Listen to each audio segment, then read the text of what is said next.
एक पावन शब्द आप पढ़न जा रहे हैं मथुरा जी का। मथुरा भट्ट का नाम है। जिहड़े 11 भट्ट सीगे उन्हां दे विचों मथुरा भट्ट जी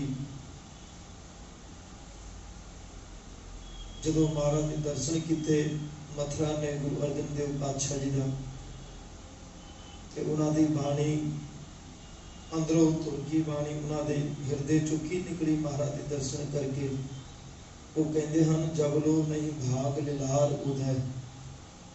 जिन्ना चिर तक सारे भाग माड़े सीगे भाग जागे नहीं, जब लो नहीं भाग लिलार उदय, प्रगट नहीं होए चंगे भाग साडे उन्ना चिर तक असीं भटकदे रहे।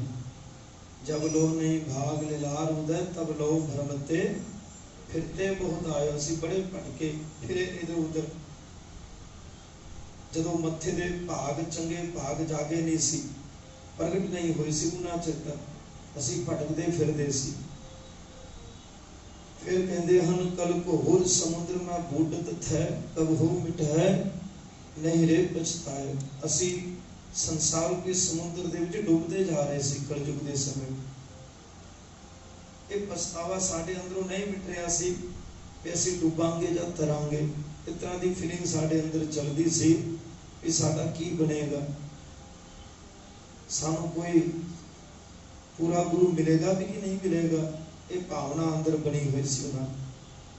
फिर कहते हैं तत् विचार यह मथुरा जगतारण को अवतार बनाया। फिर मथुरा जी ने जो दीदार किए पंजवें पातशाह साहिब श्री गुरु अर्जन देव साहब जी के, फिर वो कहते हैं भी मथुरा ने तो यही तत्त ते यही विचार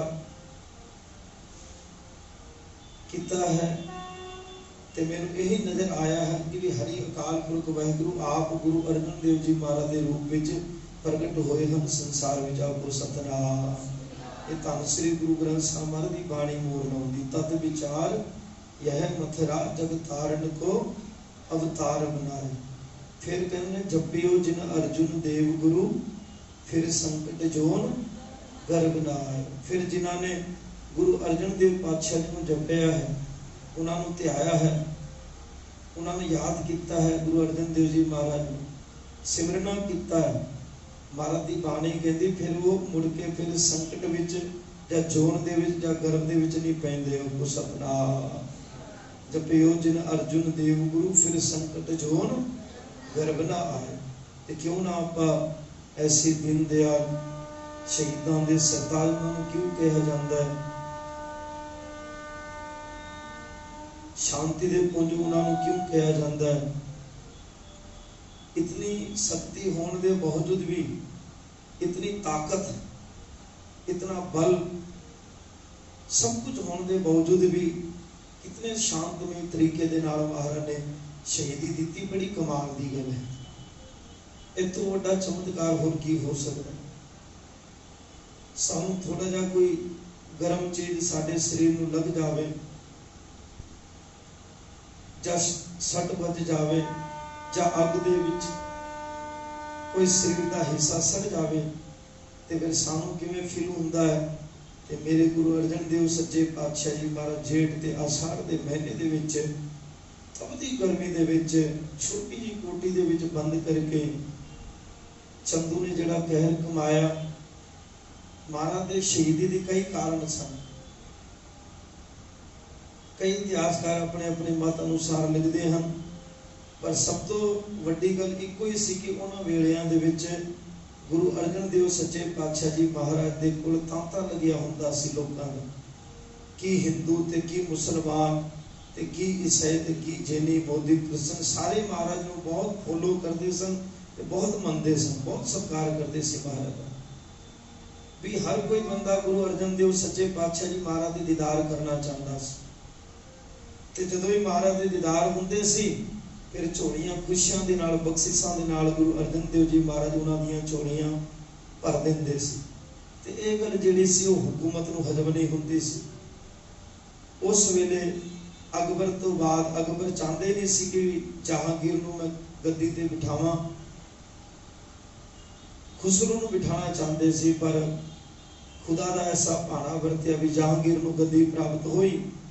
तो फिर अकबर तो बाद जहांगीर अपनी किताब विच लिखता है कि मैं ते खोज करने तो बाद पता लग्या भी जहांगीर लिखता कि भी मैं इस झूठ की दुकान नूं बंद करने वाले बड़े चिर तो सोचता सी, क्योंकि भोले भाले मुसलमान भोले भाले हिंदू तो जानते ही ने, पर भोले भाले मुसलमान भी इन्हां दी गल विच आ जाते हैं, अपने धर्म नूं छड्ड के इन्हां दे उपदेश नूं कमा रहे हैं।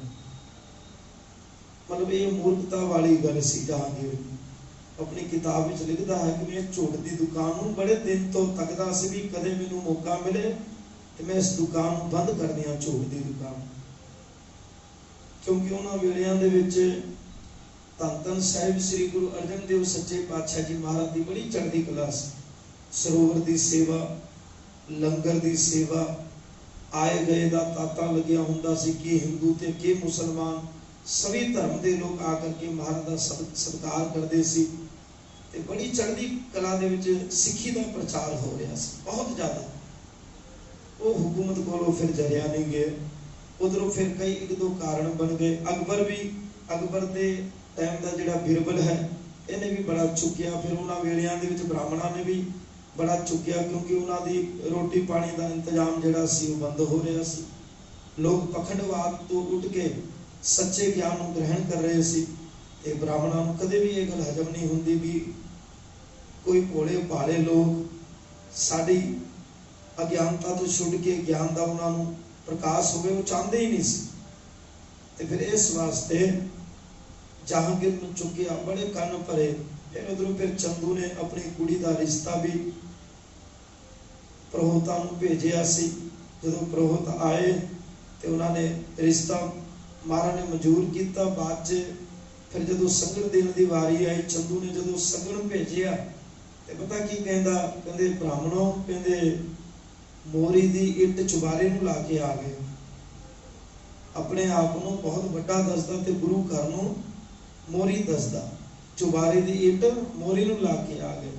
जदों महाराज नूं ये गल पता लगी, संगतां ने सारियां ने दस्या भी गुरु घर नूं इसने मोरी आखिया।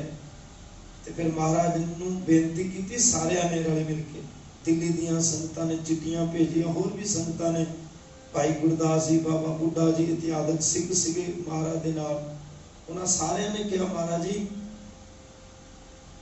इस दे नाल रिश्ता नहीं करना चाहिए। महाराज ने बिल्कुल मना करता रिश्ता करने तो। चंदी दी कुड़ी तो, क्योंकि महाराज गुरु हरगोबिंद सच्चे पातशाह जी महाराज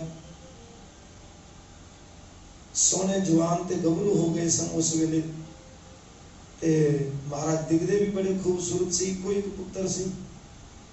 ते चंदू चाहता सी भी मेरी कुड़ी का रिश्ता अच्छे घर होवे, गुरु घर तो वधिया घर किहड़ा मिल सकदा सी।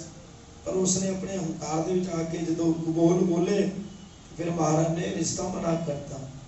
फिर चंदू ने बड़े दोष लाए महाराज दे उत्ते, कहंदे लाख रुपए दिओ, टैक्स भरो। फिर राजे नूं जहांगीर नूं चुकिया भी सारे धर्म के लोग इन्हां दे कोल जांदे हन। एक दी दो लगा करके जदों गल पेश की, जहांगीर नूं भाना मिल गया तो उसने महाराज नूं फिर लाहौर सदिया। गुरु अर्जन देव महाराज, मैं शॉर्टकट विच दस रहा, समा बहुत घट है अपने कोल। जदों लाहौर सदिया सच्चे पातशाह जी महाराज नूं ते फिर उत्थे सवाल जवाब भी होए। फिर जहांगीर ने कहा भी तुसी इस्लाम के विरुद्ध कोई गल लिखी हुई है गुरबाणी च? महाराज ने कहा भी पहले भी तेनों तसली कराई है, अकबर वेलियां दे विच, अकबर के टाइम ते भी, और तेनों भी तसली कराई है भी कुछ भी इस तरह की गल नहीं जी इस्लाम के विरुद्ध है। कहते तुसी मुहम्मद साहब की तारीफ लिखो गुरु ग्रंथ साहब के अंदर। गुरु अर्जन देव सच्चे पातशाह जी महाराज कहन लगे भी तुर्की बाणी इत्थे तो केवल एक अकाल पुरख वाहिगुरु की तारीफ हो सकती है, किसी दूसरे की तारीफ नहीं हो सकती। ते फिर तरह तरह के दोष लाए, कहते जी महाराज तुसी टैक्स दिओ, तुहानूं चढ़ावा बहुत चढ़ता है। गुरु अर्जन देव सच्चे पातशाह जी महाराज ने सारी गल तो इनकार करता, झुकण तो मना करता। फिर खुसरो नूं जिहड़ा लंगर प्रसादा पानी महाराज ने छकाया सी, क्योंकि गुरु घर दे विच कोई भी आ सकदा, सब दा अदब है, सब दा सत्कार है। उन्होंने भाना मिल गया, कहते जी तुसी खुसरो नूं लंगर प्रसादा छकाया, आशीर्वाद भी दिता सी। महाराज कहते हाँ दिता सी। ਤੇ ਫਿਰ ਸਾਧ ਸੰਗਤ ਜੀ ਇਤਿਹਾਸ ਕਹਿੰਦਾ ਵੀ ਚੰਦੂ ਦੇ ਹਵਾਲੇ ਮਾਰਨ ਨੂੰ ਕਰ ਦਿੱਤਾ ਗਿਆ। ਫਿਰ ਚੰਦੂ ਪਾਪੀ ਨੇ ਬਦਲਾ ਲੈਣ ਵਾਸਤੇ ਆਪਣੀ ਕੁੜੀ ਦਾ ਰਿਸ਼ਤਾ ਜਿਹੜਾ ਮੋੜਿਆ ਸੀ ਮਹਾਰਾਜ ਨੇ, ਉਹ ਬਦਲਾ ਲੈਣ ਵਾਸਤੇ ਫਿਰ ਹੰਕਾਰ ਦੇ ਵਿੱਚ ਆ ਕਰਕੇ ਤੇ ਫਿਰ ਮਹਾਰਾਜ ਨੂੰ ਫਿਰ ਤਸੀਹੇ ਦੇਣੇ ਸ਼ੁਰੂ ਕਰਤੇ। ਕਹਿੰਦੇ ਹਨ ਪਹਿਲੇ ਦਿਨ ਮਹਾਰਾਜ ਨੂੰ ਨਾ ਦੇਗ ਦੇ ਵਿੱਚ ਉਬਾਲਿਆ ਗਿਆ ਤੇ ਫਿਰ ਬਾਅਦ ਦੇ ਵਿੱਚ ਫਿਰ ਦੇਗ ਦੇ ਵਿੱਚ ਉਬਾਲ ਕੇ ਫਿਰ ਤੱਤੀ ਤਵੀ ਤੇ ਪਾਇਆ ਗਿਆ। ਫਿਰ ਦੂਸਰੇ ਦਿਨ ਵੀ ਉਹ ਕੁਝ ਕੀਤਾ ਤੇ 3 ਦਿਨ ਤੱਕ ਮਹਾਰਾਜ ਨੂੰ ਤਸੀਹੇ ਦਿੱਤੇ ਸੀ, 3 ਦਿਨ ਤੱਕ। ਪਰ ਸਤਿਗੁਰ ਸੱਚੇ ਪਾਤਸ਼ਾਹ ਜੀ ਮਹਾਰਾਜ ਅਡੋਲ ਚਿੱਤ ਹੋ ਕਰਕੇ ਸ਼ਾਂਤਮਈ ਢੰਗ ਦੇ ਨਾਲ ਬੱਲੇ ਬੱਲੇ ਬੱਲੇ ਐਡੇ ਸ਼ਾਂਤਮਈ ਤਰੀਕੇ ਦੇ ਨਾਲ ਕੁਰਬਾਨੀ ਦੇ ਦੇਣੀ। ਇੰਨਾ ਕੁਝ ਹੁੰਦਿਆ ਸੁਣਦਿਆ ਵੀ ਇੰਨੀ ਪਾਵਰ ਹੋਣ ਦੇ ਬਾਵਜੂਦ ਵੀ ਮਹਾਰਾਜ ਉਹ ਸਾਨੂੰ ਸਿਖਾ ਰਹੇ ਸੀ ਵੀ ਜ਼ਿੰਦਗੀ ਦੇ ਵਿੱਚ ਕਦੇ ਦੁੱਖ ਆਵੇ ਤੇ ਡਟ ਕੇ ਮੁਕਾਬਲਾ ਕਰਨਾ, ਕਿਤੇ ਡੋਲਣਾ ਨਹੀਂਗਾ। ਦੁੱਖ ਅਤੇ ਸੁੱਖ ਦੋਏ ਦਰ ਕੱਪੜੇ ਪਹਿਰੇ ਜਾਏ ਮਨੁੱਖ, ਸੁੱਖ ਦੁੱਖ ਦੋਏ ਦਰ ਕੱਪੜੇ ਪਹਿਰੇ ਜਾਏ ਮਨੁੱਖ।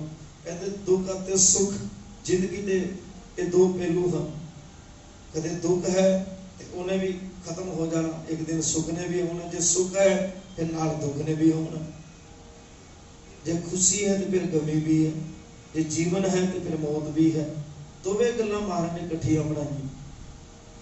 सो इस वास्ते घबराउणा नहीं दुख दे विच। ये सानूं दस्सिया महाराज ने भी किवें शांतमई तरीके दे नाल भी दुश्मनां नूं जवाब दिता जा सकदा है।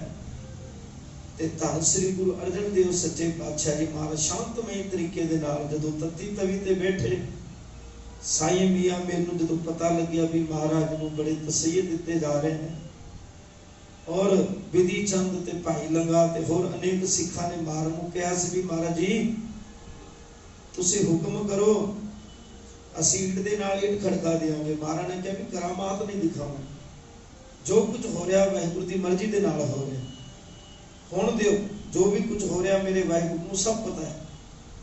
तेरा किया मिठा लाग। महाराज कहते कोई गल नहीं, एडी गर्मी दे विच असीं बैठ नहीं सकते, इन्ने भयानक समय दे विच धूप कड़कदी धूप दे विच महाराज नूं तत्ती तवी ते पाया। इधरों भी फिर तसल्ली नहीं हुई ते फिर गरम रेता करवा के सिर दे उत्ते पाया भी गया। महाराज ने गरम रेता, इतनी भयानक गर्मी ते गरम रेता महाराज दे सिर ते जदों पाया गया, साध संगत जी इतिहास कहंदा शरीर जिहड़ा सी ना वो पिंजड़ियां ही नजर आउंदियां सी महाराज दियां, मास ते सारे ही जल गए सी। ते भाई विधि चंद ते भाई लंगा जी ते होर भी सिख धाई मार के रोंदे सन ते महाराज ने उन्हां नूं कहा सी भी तुसीं ये सारी गल जिहड़ी है वो गुरु हरगोबिंद साहब महाराज नूं सुणाउणी है। तुसीं सारी खबर सारा मैसेज जिहड़ा है वो गुरु हरगोबिंद साहब महाराज नूं देना है। ते उधरों जिहड़े भी सिख सीगे वो सारे देख रहे सीगे जिन्हां नूं महाराज ने हुक्म कीता सी। विधि चंद भाई लंगा जी ते होर भी सिख सीगे नाल एक दो, वो सारी खबर महाराज नूं देनी करके महाराज ने उन्हां नूं गुप्त रखिया सी भी कहंदे तुसीं देखदे जाओ नज़ारा सारा, ये खबर सारी महाराज नूं पहुंचाउणी है। फिर साध संगत जी धन श्री गुरु अर्जन देव सच्चे पातशाह जी महाराज नूं शहीदां दा सरताज क्यों कहा जाता है? वो शहीदां दे शहीदी दी पहली रीत सिख धर्म दे विच महाराज ने चलाई। वो भी इतनी भयानक शहीदी महाराज ने दिती, किसी दुनिया दे विच मिसाल नहीं मिलती। साध संगत जी कोई पैगंबर एडा वड्डा होके इतने शांतमई ढंग दे नाल शांतमई तरीके दे नाल तत्ती तवी ते बैठ करके अपने आप को कुर्बान करवा देना किसी इतिहास में तुहानूं पढ़न नूं नहीं मिलेगा। ना ही कदे किसी पैगंबर ने इहो जी शहीदी इहो जी कुर्बानी किसी पीर साधु ने दी हो। धन श्री गुरु अर्जन देव सच्चे पातशाह जी महाराज सारा मास कर गए, पिंजड़ियां नजर आवे, हड्डियां ही नजर आवे। ते साध संगत जी फिर कहते हैं तसीहे दिते। 3 दिन तक महाराज नूं खाण पीण वास्ते भी कुछ ना दिता गया है। ते सतगुर सच्चे पातशाह जी महाराज फिर रावी दे दरिया दे विच इशनान करन दी जदों आग्या मंगी ते उन्हां नूं आग्या दित्ती गई भी महाराज जी तुसीं इशनान करो रावी दरिया दे विच। जिवें तुहाडी मर्जी महाराज। फिर रावी दरिया दे विचों बाहर ही नहीं आए, शरीर महाराज ने रावी दरिया दे विच ही फिर अलोप कर लिया, रावी दरिया तो बाहर ही नहीं आए महाराज। जदों इशनान करन वास्ते गए ते चौकड़ा ला के ते चिट्टी चद्दर उत्ते शरीर ते लपेट के ते महाराज ने फिर जपजी साहब दा पाठ कीता ते जपजी साहब दे पाठ दी समाप्ति तो बाद महाराज फिर दरिया दे विच उतरे ते फिर उस रावी दरिया दे विच सदा वास्ते महाराज अंदर ही समा गए, बाहर ही नहीं निकलिया। गुरु सतनाम ते सारियां गल्लां जदों महाराज नूं सुनाईयां गईयां बिधि चंद ते भाई लंगा जी ते साध संगत जी, उन्होंने जदों गल सुनाई महाराज नूं, कलगियां वाले सतगुरु धन धन साहिब श्री गुरु हरगोबिंद सच्चे पातशाह जी महाराज दे डोले फटकदे। महाराज सच्चे पातशाह जी महाराज दे डोले लाल परवट्टे फड़कन लग पे, महाराज दे लाल अखां हो गईयां, बिर रस दे विच आए।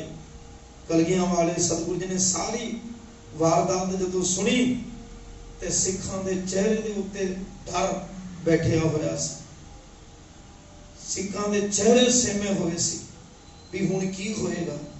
इतने वड्डे शांतमय ढंग दे नाल प्रचार करन वास्ते रहबर गुरु अर्जन देव जी महाराज, इतने खूबसूरत, इतने प्यारे मिठड़े बोल वाले, इतने मिठड़े स्वभाव वाले, जिन्होंने जालमा ने मुगलों ने निर्दोष गुरु नूं दोष ला के शहीद कर दिता, ते फिर हुण ये धर्म की रक्षा किवें होवेगी। महाराज साख देखते सन, सिखां दे चेहरे सहमे हुए सी। गुरु हरगोबिंद सच्चे पातशाह जी महाराज तख्त दे उत्ते बैठे परवट्ठे फड़कदे, महाराज दे डोले फड़कन लग पे। सच्चे पातशाह जी महाराज दे लाल अखां हो गईयां, बिर रस दे विच आ गए। महाराज कहण लगे, कड़कदी आवाज दे विच कहण लगे, गुरु हरगोबिंद सच्चे पातशाह जी महाराज, अज तो बाद सिखां ने कदे भी वाल दी बेदबी नहीं करनी, सिर ते दुमाले सजाउणे हैं, शस्त्र सिखणे हन, शस्त्र रखणे हन, चंगी जवानी मैनू भेंट करो। जे किसी दे कोल 2-4 पुत्र हन ते एक पुत्र गुरु घर वास्ते भेंट करो। सच्चे पातशाह जी महाराज ने फिर शस्त्र रखने शुरू किए। बाबा बुढ़ा जी ने कहा सैली ते टोपी नूं पासे रख दिता जाए। ते फिर महाराज ने मीरी अते पीरी, इहदा फुल फॉर्म है जी शक्ति ते भगती, 2 तलवारां महाराज ने पाइयां फिर मीरी ते पीरी दियां। गुरु अर्जन देव सच्चे पातशाह जी महाराज ने तत्ती तवी ते बैठ के एक गल आखी सी जालमा नूं, कहते मेरी सदा को दबाना तो मुमकिन है, मगर बदलते वक्त की रफ्तार को कौन रोकेगा। वसीलो अस्त बहुत बुलंद ही सही, मगर बदलते वक्त की हयात को कौन रोकेगा। मेरे ख्यालों की परवाह करने वालों, गुरु हरगोबिंद की तलवार को कौन रोकेगा।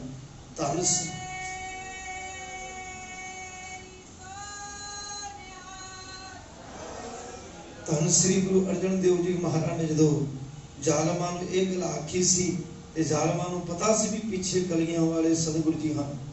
फिर साध संगत जी महाराज ने अकाल तख्त साहिब की सिरजना की। महाराज फिर सिंहासन ते सुभायमान होए, 2 तलवारां पहनियां, महाराज ने सिर ते कलगी सजाई, मीरी अते पीरी का सिद्धांत लागू किया महाराज ने। ते फिर जिन्हां दे उपर जुल्म हुंदा सी ते जिन्हां दी कोई पुकार सुनी नहीं जाती सी, महाराज ने ऐलान कर दिता जिहदे नाल ना इंसाफी हुंदी है वो साडे अकाल तख्त विच आ करके शिकायत कर सकते हो, ओदी प्रॉब्लम सोल्व कर दी जाएगी। धन सच्चे पातशाह जी महाराज ने फिर अनोखी मिसाइल कायम करके सिर ते दुमाला सजा के मेरी अते पीरी की कृपा नूं धारण करके जदों साध संगत जी जहांगीर नूं पता लग्या भी सतगुरु सच्चे पातशाह जी महाराज ने फौजां रख लईआं, घोड़े रख लए हन, अकाल तख्त की सिरजना की, यह गल किते हजम होनी सी जालमा नूं। ते साध संगत जी फिर महाराज के उपर भी दोष ला करके, मैं बड़े शॉर्टकट में इतिहास दस रहा हूं, धन श्री गुरु हरगोबिंद साहब महाराज के उपर भी दोष ला करके उन्होंने भी ग्वालियर के किले दे विच कैद कर दिता गया। 6 महीने 8 महीने तक महाराज ग्वालियर के किले दे विच कैद रहे। महाराज नूं 52 राजियां नूं छडाणा सी, वो भी याद करते सी जेल दे विच। जदों जहांगीर बीमार पै गया ते महाराज नूं जदों छड्डण दा हुक्म होया जेल दे विचों, ग्वालियर के किले के आजू बाजू पंजाब दीयां संगतां होर दूर दराड़े दीयां संगतां आ करके ढोलक ते छाणे दे नाल सतनाम वाहिगुरू दा सिमरन करदियां होइयां ग्वालियर भी इंज महसूस होंदा जिवें पंजाब की धरती होवे। फिर जालमां नूं भाजड़ा पै गईयां, उन्हां नूं फिर उल्टी गिणती उन्हां दी शुरू हो गई भी ये आवाज़ नूं दबाई किवें जावे, सजदी आवाज़ नूं किवें दबाया जावे। ते फिर बीमार पै गया जहांगीर, ते फिर उन्होंने किसी ने दसिया भी गुरु हरगोबिंद सच्चे पातशाह जी महाराज नूं जिहड़ा तू कैद कीता ना बिल्कुल गलत गल है तेरी। जे सुखी रहना चाहुंदा है दुनिया दे विच, होर जीवन बतीत करना चाहुंदा ते महाराज नूं छड्ड दे। फिर उन्हें जदों हुक्म किया भी गुरु हरगोबिंद महाराज नूं छड्ड दिता जावे ग्वालियर दे किले विच। फिर 52 राजे जिहड़े सीगे हिंदू राजे, जिहड़े 22 धर दे राजे इन्हां दे पूर्वज जिन्हां ने गुरु गोबिंद सिंह जी महाराज दे नाल गद्दारी कीती, इन्हां दे पूर्वजां नूं फिर महाराज ने जदों हुक्म होया ते धाई मार के बाद 52 राजे रोण लग पे, कहण लगे महाराज जी तुसी बाहर जाओगे तो फिर सानू कौन छड़ाएगा। महाराज कहते असीं भी तुहानूं बाहर लेके ही जाना, असीं कल्ले नहीं जाना। फिर सतगुरु सच्चे पातशाह जी महाराज कहण लगे भी इन्हां नूं भी आजाद करो, 52 राजियां नूं, हिंदू राजियां नूं। वो कहण लगे भी इन्हां नूं असीं आजाद नहीं कर सकते।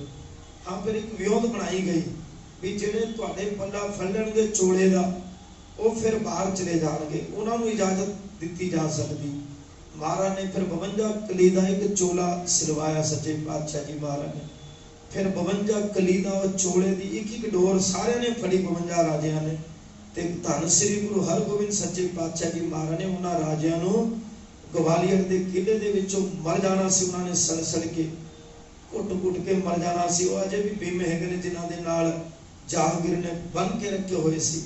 बाउड़ी दे विच उत्ते अजे भी वो बाउड़ी मौजूद है। मैं तो दर्शन करके आया, उत्थे धीमा जहर सुटिया होया सी बाउड़ी दे विच, हौली हौली सुक के शरीर ते खत्म हो जाते सन। ते साध संगत जी इहो जी भयानक मौत मरण तो महाराज ने इन्हां नूं बचाया। फिर सतगुरु सच्चे पातशाह जी महाराज जदों बाहर आए ते जहांगीर दे नाल सीधी जदों मुलाकात हुई, सारी गल महाराज ने पूछी भी शांतमई तरीके दे नाल मेरे गुरु पिता जी ने प्रचार किया। मेरे गुरु पिता जी सच्चे पातशाह जी का हुक्म है कोई बोले राम राम कोई खुदाए, कोई सेवे गुसैया, तुसी मेरे पिताजी को शहीद कर दिता, क्यों उन्होंने कसूर किया सी। ते फिर जहांगीर दे कोलों कोई जवाब ना आया ते अपने आप को बचाने के चक्कर दे विच उसने चंदू नूं महाराज के हवाले कर दिता। ते फिर चंदू नूं महाराज ने सिखां ने फड़ लिया। फिर चंदू नूं बड़ी भैड़ी मौत मारी गई। उन्हां दे परिवार नूं भी सिखां ने फड़ के लिआंदा। महाराज ने कहा भी इन्हां दे परिवार नूं छड्ड दिओ, इन्हां दी कोई गलती नहीं।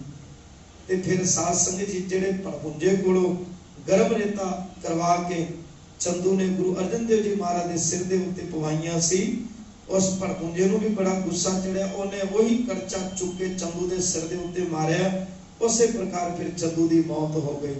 फिर सतगुरु सच्चे पातशाह जी महाराज के जीवन दे विच 4 जंगा लड़ियां महाराज ने, गुरु हरगोबिंद सच्चे पातशाह जी महाराज ने, जिहदे विचों महाराज नूं 4 जंग दे विचों फिर फतेह हासिल हुई। महाराज नूं धन श्री गुरु हरगोबिंद सच्चे पातशाह जी महाराज ने फिर 4 जंग लड़ के फतेह हासिल की। ते सिखां दे चेहरे जिहड़े सहमे हुए सी, डरे हुए सी, महाराज ने उन्हां नूं फिर सच्चे पातशाह जी ने दिलासा दिता, धीरज ही नहीं दिता, सगों उन्हां नूं अणख दे नाल किवें जिउणा है ते डट के किवें मुगलां दा सामना करना है, दुश्मनां दा सामना किवें करना है, ये महाराज ने फिर सारे गुण सिखां दे विच पाए। एक अनोखी मिसाल महाराज ने फिर उधरों ही फिर शुरू कर दी सी 6वें जामे चों। फिर इहनूं पूर्ण मुकम्मल रूप धन श्री गुरु गोबिंद सिंह जी महाराज ने दिता। सो साध संगत जी गुरु महाराज कृपा करे, रहमत करे। ज्यादा विस्तार दे विच मैं आवज रूप प्रसंग नहीं सुना सकिया, खिमा दा जाचका। पर धन श्री गुरु अर्जन देव सच्चे पातशाह जी महाराज की शहीदी एक अनोखी शहीदी है। शहीदी की परंपरा महाराज ने शुरू की है, और वो भी इहो जी शहीदी शांतमय ढंग दे नाल तत्ती तवी ते बैठ के अपने आप को कुर्बान कर देना, अपने शरीर को जला देना, अपने शरीर के उपर का मांस सारा बाल देना, अग दे नाल सड़वा लेना, ते फिर भी डोलना नहीं, फिर भी तत्ती तवी ते बैठ के कहना भी तेरा किया मीठा लगे हर नाम पदार्थ नानक मांगे। ये कोई वड्डा महापुरुष सुरमई एडे वड्डे कुर्बानी नूं जर सकदा साध संगत जी। ते साई मियां मीर भी धाई मार के रोन लग पिया सी, कहंदा सच्चे पातशाह महर करो, मैनू आग्या बख्शो जे तुसी नहीं कुछ करना चाहते तो दिल्ली ते लाहौर की ईट के नाल ईट खड़का देंगा, पता ही नहीं लगूगा भी किहड़े मुगल राज करते थे, कित्थे दिल्ली सी ते कित्थे लाहौर सी। महाराज कहने लगे नहीं साईं जी, छोड़ो प्रीति चाम से, तन तप रहा तो क्या हुआ, हम शांत है हरि नाम से। गुरु अर्जन देव जी महाराज ने फिर साध संगत जी सारे दे सामने अपने शरीर नू साड़ के एक अनोखी मिसाल पेश करके, इतनी ताकत होने के बावजूद भी, खंडा ब्रह्मंडा दे मालक होने के बावजूद भी महाराज ने अपने आप की कुर्बानी दे दी, देश कौम की रक्षा की, जालमा दे मुंह भन्ने शांतमय तरीके दे नाल रह करके। फिर महाराज ने 5वें जामे दे विच ही महाराज ने फिर गुरु हरगोबिंद महाराज ने हुक्म किया सी कि इन्हां जालमां नूं, इन्हां दुष्टां मुगलां नूं उंज शांतमय तरीके दे नाल नहीं समझाया जा सकदा। ਜਿਹੜੀ बोली ਦੇ ਵਿੱਚ ਜਿਹੜੀ ਭਾਸ਼ਾ ਦੇ ਵਿੱਚ ਸਮਝਦੇ ਹਨ, ਉਹੀ बोली ਦੇ ਵਿੱਚ ਉਹੀ ਭਾਸ਼ਾ ਦੇ ਵਿੱਚ ਇਹਨਾਂ ਨੂੰ ਸਮਝਾਇਆ ਜਾਵੇ। ਫਿਰ ਗੁਰੂ ਕਲਗੀਆਂ ਵਾਲੇ ਗੁਰੂ ਹਰਗੋਬਿੰਦ ਮਹਾਰਾਜ ਨੇ ਮੀਰੀ ਅਤੇ ਪੀਰੀ ਦੀ ਕਿਰਪਾਨ ਧਾਰਨ ਕਰਕੇ ਫਿਰ ਆਪਣੀ ਜ਼ਿੰਦਗੀ ਦੇ ਵਿੱਚ 4 ਜੰਗਾਂ ਮਹਾਰਾਜ ਨੇ ਲੜੀਆਂ। ਬੜੀ ਕਰਾਰੀ ਹਾਰ ਮੁਗਲਾਂ ਨੂੰ ਮਿਲੀ 4 ਜੰਗਾਂ ਦੇ ਵਿੱਚ, ਤੇ ਕਲਗੀਆਂ ਵਾਲੇ ਬਾਪੂ ਨੇ ਵੀ ਆਪਣੇ ਜੀਵਨ ਦੇ ਵਿੱਚ 14 ਜੰਗਾਂ ਲੜੀਆਂ। ਬੜੀ ਕਰਾਰੀ ਹਾਰ ਮੁਗਲਾਂ ਨੂੰ ਮਿਲੀ। ਸਾਧ ਸੰਗਤ ਜੀ ਇਤਿਹਾਸ ਗਵਾਹ ਹੈ कि ਜਿਹੜੀਆਂ ਜੰਗਾਂ ਸਾਡੇ ਗੁਰੂ ਸਾਹਿਬਾਨ ਨੇ ਕੀਤੀਆਂ ਨੇ, ਬੜੀ ਚੜ੍ਹਦੀ ਕਲਾ ਦੇ ਨਾਲ ਸਾਧ ਸੰਗਤ ਜੀ ਉਹਦੇ ਵਿੱਚ ਫਤਿਹ ਹਾਸਲ ਕੀਤੀ, ਚੜ੍ਹਦੀ ਕਲਾ ਦੇ ਵਿੱਚ ਜੀਤ ਹਾਸਲ ਕੀਤੀ, ਪਰ ਕਦੇ ਹਾਰ ਨਹੀਂ ਹੋਈ ਮਹਾਰਾਜ ਦੀ ਜੰਗ ਦੇ ਵਿੱਚ। 14 ਜੰਗਾਂ ਤੇ 4 ਜੰਗਾਂ ਦੇ ਵਿੱਚ। ਸੋ ਗੁਰੂ ਕਿਰਪਾ ਕਰੇ ਸਾਡੇ ਅੰਦਰ ਵੀ ਕੋਈ ਤਬਦੀਲੀ ਆਵੇ ਤੇ ਗੁਰੂ ਅਰਜਨ ਦੇਵ ਜੀ ਮਹਾਰਾਜ ਦੇ ਬਚਨ ਸਾਡੇ ਹਿਰਦੇ ਵਿੱਚ ਵਸੇ। ਮਥਰਾ ਦਾ ਸ਼ਬਦ ਆਪਾਂ ਵਿਚਾਰ ਰਹੇ ਇਸ ਵਿੱਚ ਜਪਿਓ ਜਿਨ ਅਰਜਨ ਦੇਵ ਗੁਰੂ, ਫਿਰ ਸੰਕਟ ਜੋਨ गर्भ ना आयो। गुरु ग्रंथ साहिब महाराज की बाणी कहती है भी जेड़े जेड़े बंदे गुरु अर्जन देव जी महाराज नूं जपणगे वो संकट विच नहीं आउणगे, फिर मुड़ के गर्भ दे विच ते दुनिया दे विच नहीं पैणगे। बस एक बारी जेड़ा गुरु अर्जन देव जी महाराज दे नाम नूं सिमर लेगा, संसार रूपी समुद्र तो उहदा बेड़ा पार उतारा हो जाएगा। वो सतनाम। गुरु कृपा करे सारे ते आओ जी समाज आरती दा एक तुक पढ़ के फिर समाप्ति करांगे। 15 मिनट में लेट हो गए हैं। बेनती सी भी धुप बहुत है ते छेती समाप्ति करनी। वो भी वेला सी जेड़े वेले दे विच महाराज कड़क दी धुप दे विच किहो जे तसीहे महाराज ने चले सी। 3 दिन तक महाराज तसीहे चलते रहे ते साथ संगत ओनू थोड़ा जिहा याद करके एक 5 मिनट का शब्द है वो पढ़ के फिर आनंद साहिब का पाठ करांगे। सो बेनती मेरी सारे ने कृपा करके नाल बोलना।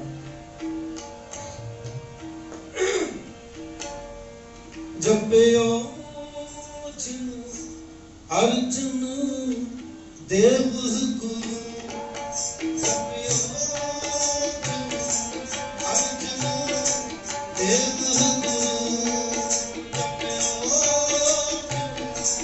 अर्जुन देव गुरु, फिर संकट जोन गर्भ ना आयो, फिर संकट जोन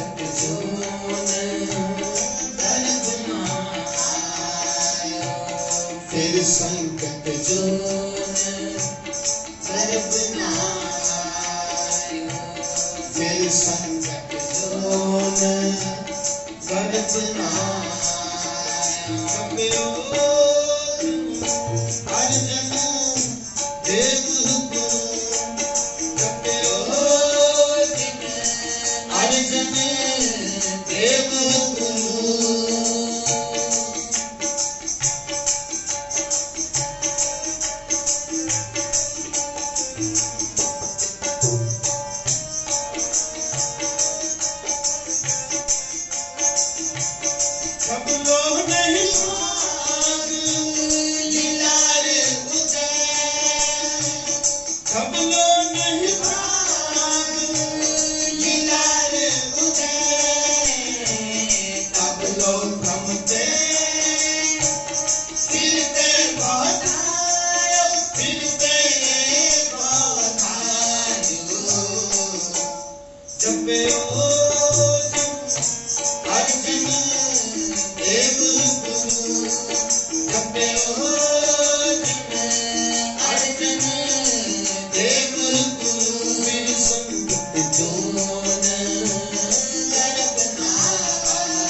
सुनते सुनी सतगुरु ने अमर बिनवंत नानक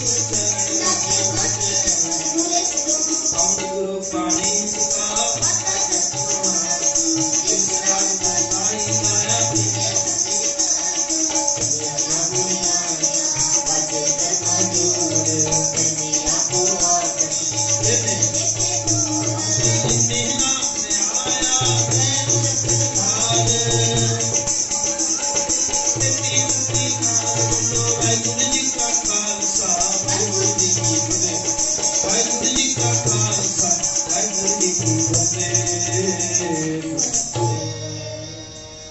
जिन्हों प्रेमियों ने कीर्तन बेटा हाजिर करवाई है।